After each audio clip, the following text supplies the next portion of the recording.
we're going to be getting started with some AI in marketing. I want to present to you the co-founder of Optmyzr, Frederick Vallaeys. Hey everyone. It's always fun to be the first one up after so many tequilas and margaritas, but let's see where this goes. All right, so generative AI in digital marketing. So who am I to talk about that stuff? My name is Fred Valleys. I joined Google in 2002 when it was a really small company. It was less than 500 people. Ended up staying until it was about 60,000 people in 2012. And for all the things that we had solved, we had created things like conversion tracking, which surprisingly didn't actually exist in the beginning of online advertising. We acquired a company out of San Diego that was called Urchin that became Google Analytics. We built Quality Score, which was the system that basically allowed Google to show relevant ads to people. And relevant ads meant that people were actually clicking on ads, which meant that Google would eventually go on to make $200 billion in revenue, as opposed to Yahoo, which is, what is Yahoo doing these days, right? So that was sort of the things we were working on. But for all those things, there were many things they weren't solving, and so that's why I started Optmyzr, a PPC management SaaS company. And then around 2017, AI, which has been around since the 1950s, but in 2017, I was really starting to think about it because Google was taking all of these automations and giving them to advertisers. And advertisers started to ask, well, what is my role? If AI is doing my keyword research for me, it's writing my ads for me, like, what am I doing? And so I started blogging about it, and eventually that turned into 2 books, so Digital Marketing in an AI World. And then in 2020, I wrote Unlevel the Playing Field, which is basically saying that humans plus machines are always better than machines alone, but it's very specific in some strategies and tactics that you can take. So if those books are of interest to you, I've brought a few copies. I can send copies to anyone who wants, so just look me up on LinkedIn or talk to me afterwards. But I wanted to take 2 of the biggest trends of this last summer, so AI and Barbie. So I put my face in a Barbie movie generator. I became some kind of a Ken or a Fred. And then I cloned my voice. I asked AI to write a message, a joke actually. So let's see what came out. It was ready to use generative AI to take our PPC game to the next level. I'm Barbie Fred, and I'm very good at beats, so I always like to say a well-optimized PPC campaign is like sunscreen. It prevents your budget from getting burned. But besides that, I don't know much about PPC, so here to share what he's learned is the real world Fred. All right, so he's almost as not funny as I am on stage. But I was very humbled when Sinan sent me a video as well to say some encouraging words. I don't know if you've seen this, Sinan. I can't wait to hear how Gen AI is going to impact marketing. Oh, and Fred, by the way, he's super cool. You really got to get to know him. Thank you, Sinan. That means so much to me. All right, so, but let's get serious for a moment, right? So why is AI so exciting? And I'm actually really happy I got the first session because that means I also get to set the stage about AI a bit. But I live in Silicon Valley, and one of the VCs that I was talking to, he kind of painted this vision of the future where AI, we're talking about generative and like generating keywords and generating ad text, but sort of the long-term vision that we all have to keep in mind is that nowadays when we go to Netflix, we consume content that is made for the masses. But generative AI is going to get to a point where it knows what you like, what kind of movies, superheroes, unicorns, happy endings, sad endings, complicated movies.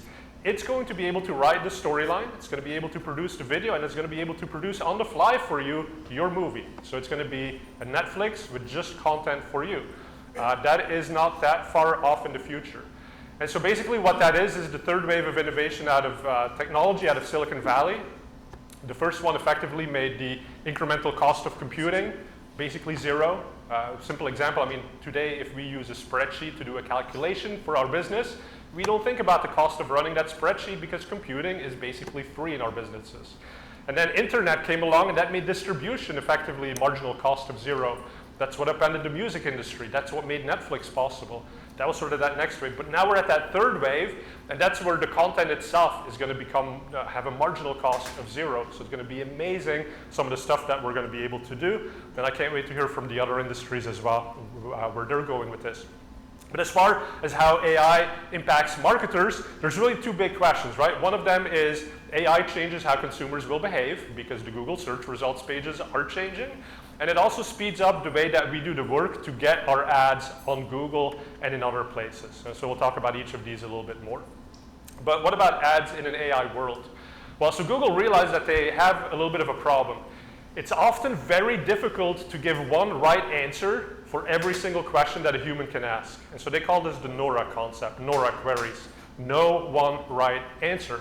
And it turns out that generative is amazing for that, because now instead of you as the consumer sitting on Google, you put in your search and you get 10 pretty good results. Maybe you get some image ads and you get some shopping ads, but you still have to click through each of them, and that takes time. And now generative comes in and says, well, let me take those 10 best results and let me distill it down and let me give you bullet points. And it makes it that much faster for the consumer, the user, to get the answer that they want. And then they can start drilling deeper if they want. And so what that looks like on Google search results pages is, on the left-hand side, you can see the traditional, the old school, non-generative results. Now, Google is basically taking half of that page with a generative answer. And that's really surprising to me in a way, because if you look at Microsoft's implementation, they're much more conservative with how much generative is on the page, even despite the fact that they have a huge partnership with OpenAI. They're a big investor in it. But Google is much more aggressive in their approach to basically displacing the ads that make all the revenue. They're pushing it down the page and filling that space with generative answers. But those generative answers, they are starting to get ads in them as well. So if you say, okay, go a little bit deeper and you start having that conversation with the chatbot, now some products may show up, and then if you go to those products, it actually takes you to the retailers and the websites where you can buy those things. So we're seeing an evolution where there's a bit of a disruption, but eventually it comes full circle, and ads are still going to pay the bills for Google, so they're not going anywhere. But as far as how you place these and how you track these, really no answers have come out. So if you're advertising on Google, they will take your ads, they will stick them in the generative experience, and you won't have any controls over that. And that's really frustrating to advertisers, because we all think about, okay, if my ad shows up on YouTube or on a placement or a search results page, they all have different conversion rates. So we want control to be able to get the right return on ad spend by managing the bids, managing the message, doing all of these things that we as marketers know we should be doing. Google and Microsoft are not really allowing that at this point. And they also don't break out the results. So that's the other thing, right? Like, even if we had control, we still don't get the reports that tell me how are my ads doing on a generative page as opposed to a more traditional legacy search results page.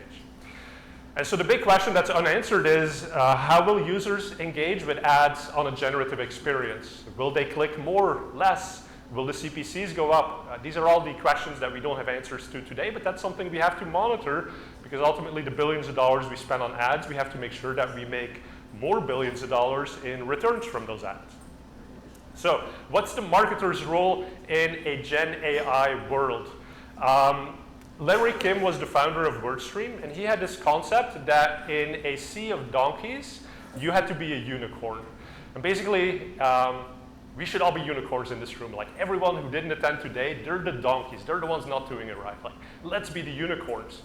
But then I was hearing a quote from Sam Altman, the founder of OpenAI, and they asked him what happened to horses after cars came around, right?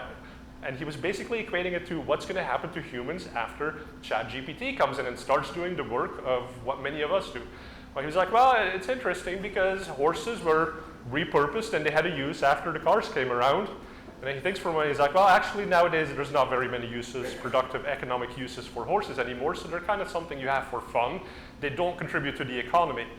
And so they end up in IKEA meatballs. And the question now is for us, how do we not become IKEA's meatball in an AI world, right? And so for me, it goes back to understanding the technology, because the more we understand it, the more we can lean on it, use it the right way, and actually further our careers as opposed to be left behind or make some like really stupid mistakes that were avoidable. And the first thing that I often see people misunderstanding is generative AI is not the exact same like the AI that we've been using for a long time. So traditional AI was about machine learning and statistical models, and you give it a picture of an animal and you ask, is this a cat, yes or no, and it says, yes, this is a cat. Generative AI is about saying, like, listen, give me a picture of a cute kitten with pink fur sitting on a street corner. And it generates that. But it's two completely different things. If you take it to marketing, well, in marketing, machine learning finds patterns, but it's not going to be very useful for you until you give it your data. Now, if you look at generative AI, you don't need to give it any data to do something useful for you. You could say, hey, listen, write me a press release about this and that. And it has large language models, so it knows what words to put together. Now, of course, it gets better the more that you ground it and you give it information about your business and what you need it to say, but it could write something from scratch. So you can see some examples there, how you might apply this in different forms of marketing. Optmyzr Sidekick, by the way, that's our generative assistant that we have in our software that answers questions about how is the account doing, what are some optimization opportunities. And it's kind of cool because we can give you a happy message that you can give to your boss and be like, look at all the great work I did. And then you can turn around and say, like, now tell me everything I did wrong and how to go and fix it. Right? But if you do those two together, then your boss stays happy, and next month you got more happy news to report to them. Now, the other point about AI, and this applies to marketing, but anything else as well. So some people say, well, AI is smarter because it has all the world's knowledge. And in a way, that's true, but if you think about it from the perspective of, if I had 1,000 Einsteins, would they be smarter than a single Einstein? The answer is no, they wouldn't be. They would just be faster. They'd figure out relativity faster because they can try different things more quickly. And so when we think about Gen AI, it's really the speed that it brings as opposed to the knowledge that it brings, because a lot of the knowledge exists in your head. You're the expert, but sometimes as the expert, you struggle to find the next right word or the next experiment that you should do. And if you could just do it faster, that's where you start winning. And so in my first book, I basically wrote about how a digital ad agency that's able to experiment faster and has a better process, that's going to be the winner. Because in digital marketing, there's very few answers. I mean, we just did a study on broad match versus exact match keywords, and it's very surprising results, and it's very mixed. Sometimes exact wins, sometimes broad wins, so you have to test it. How do you do these tests faster? How do you have better methodologies to measure it, right? And so generative AI will even help you write Python scripts to get to the answer much faster. Now, the other thing, if you equate AI to self-driving cars, as you know, there's 5 levels of self-driving technology. Level 0 and level 5 are easy to understand, and that's why they're nice. If you don't understand what the AI is capable of doing for you, that's when you get into a wreck. Right? Level 0 means the car doesn't do anything. You as the driver get in, you have to take charge of the car. Level 5 means you get in as a passenger and the car does everything. It's very easy to understand.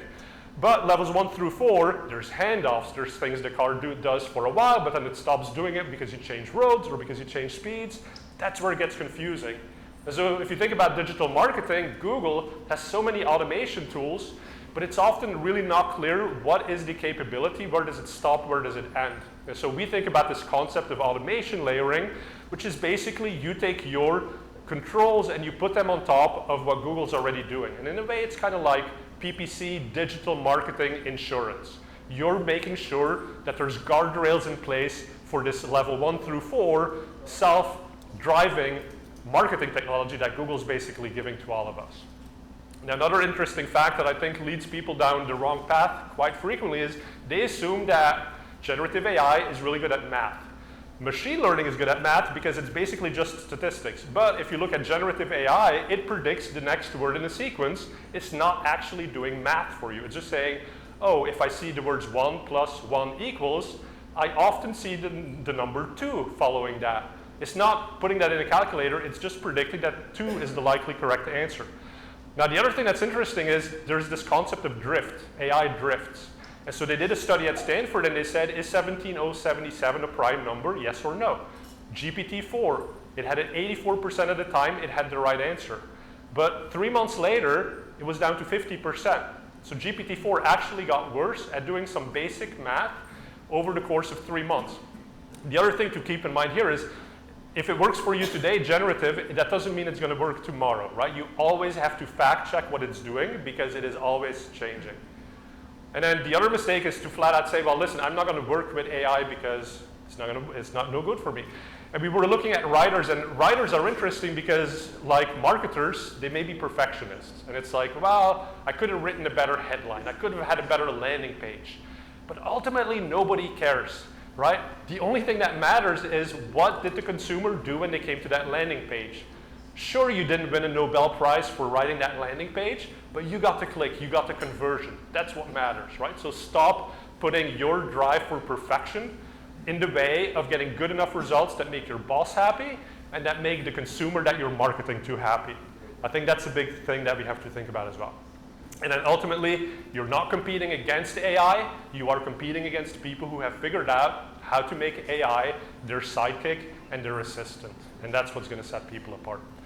So I'm going to skip through these slides a little bit because this goes pretty deep in PPC, but for anyone who wants it, I'll make the slides available. If you're doing, and by the way, who does search ads here? A handful of people, right? So for search ads, we found that search term scoring works really well. Generative is really good at doing vector analysis and semantic search, and so it's very good at taking search queries and grouping them for you, which helps you see good search queries and bad ones. Audiences are a very big thing that's sort of new in search marketing. Audience development can be challenging. GPT is really good at it. You can say, this is my business, give me 5 typical user profiles, and then give me the types of keywords they would search for. You can just put those keywords into Google. That builds an audience for you. And you can even go and ask it, like, listen, I've got this landing page. Go and critique this landing page, and then say, like, what about the headline? How would you write that better? Right? It's like having a research assistant who's pretty smart, who can help you. And again, it's about speed. It's not about knowledge. It's about getting to those results faster and having better experiments. So that's another good way to use it. Now, one thing that I'm not sure a lot of people have tried, but advanced data analysis in GPT.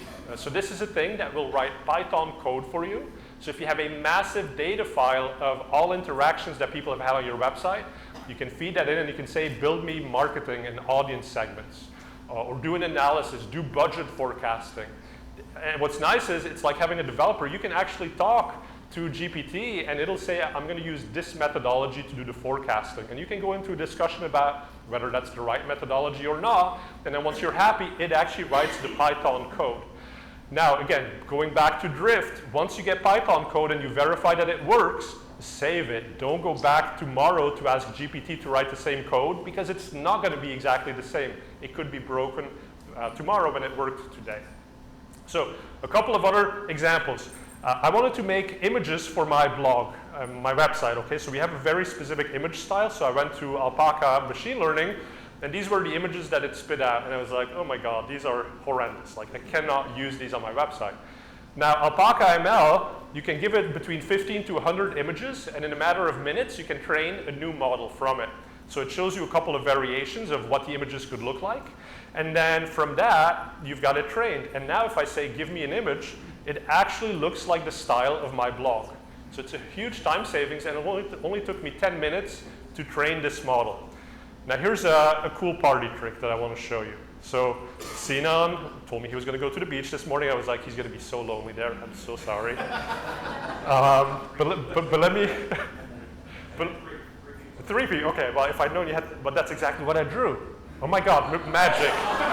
The 9 of spades. But what I did this morning, literally this morning in the room, I doodled on the little... This was a one-shot generative AI thing, so I had one piece of paper, I drew this on there, and then I took a photo, I put it into Photoshop, into Alpaca AIML, and from that doodle, in less than 30 seconds, it gave me that image, which is pretty close. It's got the sailboat, it's got the sun, it's got the ocean, it's got a bunch of people. So I'm not an artist, I could not have done this. So this is really neat. It's called Alpaca AIML. Give it a shot. And then as far as how I've been writing content, I wanted to share this. But again, I'm slow when it comes to writing content, but I have a lot of ideas. And so one thing I started doing is on voice memos, I just go for a 10-minute walk and I blabber on and I repeat things and I like contradict myself and I go back on what I said, but I keep talking, I keep explaining what do I think about this thing that Google just announced. Then I transcribe that in Descript, and then I find some blog posts, usually the Google Help Center, or a news article that's talking about what is this thing that Google just announced, which I am talking about in the voice memo. And then I use Claude.ai, which is Anthropic's large language model. That one is nice because you can attach 5 PDFs that are up to 10 megabytes each, so you can put in a lot of data, and then you can say, now between my transcription of my random thoughts on the topic and ground it in the reality of what the news has said and what's on Google's website, take those things together and write me a blog post. And it's cool because it's the points that I was trying to make while I was blabbering to voice memos, but it's also grounded in the reality of what Google's saying. So it's not making stuff up. You still have to validate it, but it is actually really neat. And I've been able to write blog posts in a matter of an hour that otherwise would have taken me half a day to a day to produce. Now, the other thing that I wanted to quickly share in the 20 seconds that I have left is how to make your own chatbot. So I've written 2 books, and my question was, how can I put together a chatbot that speaks as if it were me? Right? How do I build my legacy and I get a thing to work for me in eternity, but it knows what I know? And so what we did was we had to basically take every page of the book and we turned it into vectors, which are mathematical representations of semantic what's on that page, put it into a database, and then when a query happens, it can go and look in the database and figure out, okay, this is the page in the book that sort of talks about the same concept. It brings that back in, it gives it to the large language model, and then it spits out the answer. And that, for as complicated as it may sound, took me less than 2 hours to do, and a simple experiment took less than $1 of cost between these 3 vendors that I used. There's great videos on YouTube that will show you how to do this. But if you've ever wondered how do companies come out with grounded chatbots, this is the basic technology. It's not rocket science. It's something anyone can do this afternoon. Well, no, this afternoon you got to get ready for the party, right? But Saturday, you can go and do this. And so it's really neat what AI is going to allow us as marketers to do. And I also wanted to be a rapper, so I did one final little thing here. So this is a little rap. I'm the master word, the king of the rhyme. I'm here to teach you how to survive. In this world of online marketing, it's a tough game, but with AI by your side, you'll never be the same. Fred's the man with the plan, the one you need to follow. Anyway, so a lot of fun with that. Thanks you for paying attention.